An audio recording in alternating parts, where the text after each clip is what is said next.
Simple, but not easy. The answer to the problem is simple, but not easy.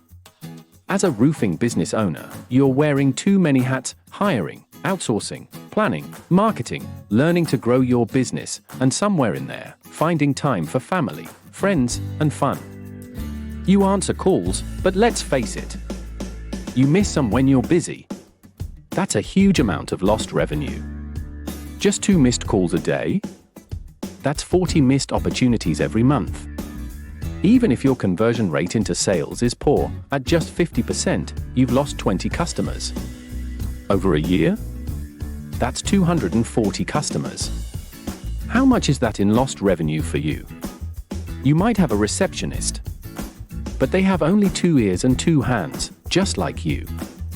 They miss calls too, plus go on lunch breaks, call in sick, or, let's be honest, they might be scrolling through social media during working hours.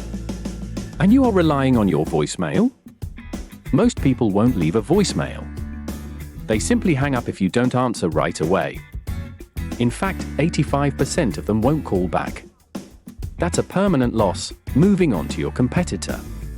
But there's a way to solve this problem. The new way to recover these missed opportunities and convert them into paying customers. In our next video, we'll share with you how we did it. On behalf of Dr. Raj, this is Oscar, signing off at callstobook.com. Connect with us on LinkedIn to learn more about recovering lost revenue and transforming your business.